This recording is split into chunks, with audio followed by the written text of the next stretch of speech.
haadha koo kan kee dubbachuurraa utuun dhiisee wayyaa afaan koo cufadhe gaarummaati qabdu isa durii caalaa buleensi hubadhe. Ani dhiiga keetii dhiiga kee uumamaa si keessaa fottoqeen nama ta'ee deema. Uumaa gadameessaa miciree jalqabde eessarraa eegaleen eessatti lakkaa sati naaf cabde. Gaara meeqa buutee kattaa meeqas lixxee humna kee ijoollummaa guddisa koo fixxee. Dugda keef cinaacha kaasuuttis na baattee yommuu kan koo jiistu ofii gogduu nyaattee. Nama na gochuudhaaf simboon kee salphatee fuulli kee shuntuuree gogaan kee saphatee foon maddii kee dhumee dhooqee bishaan baatee. Hojii mana keessaatiin bifti kee manca'ee ramaciinsi gubee daaraan sitti harca'ee. Takka gara diidaatti takka gara diinqaatti haara galfii dhabdee dhukkubaan nyaatamtee eeltees boquu cabdee.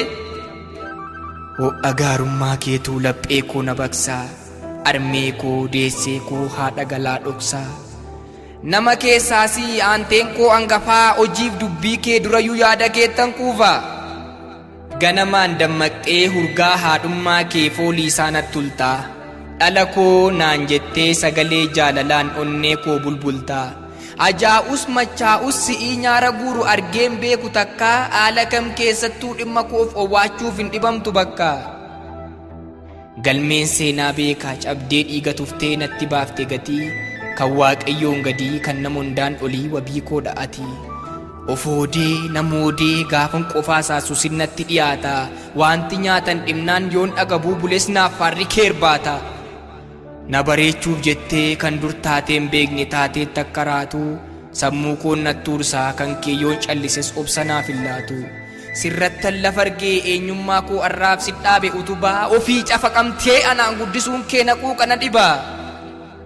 Karra eedduun darbee harka keerraa dhugee harka keerraa nyaadhee jaalalli keen dhumuu ana mala dhabee meeqas yoon fakkaadhee ulfaattuu aayyoo koo bagansi qabaadhe. Naaf gameeran jettu baattuu waan hundumaa gorsituu dandeessuu ogeettii uumamaa. Jecha faanii qoftoo eenyummaa keen ibsu amma ni maal jedhee garaa kee si ciibsu. Na jalaan dhokatu nama na gochuudhaaf dafqi kee naaf namme baran qabu hundumaatti sin jaalladha arme.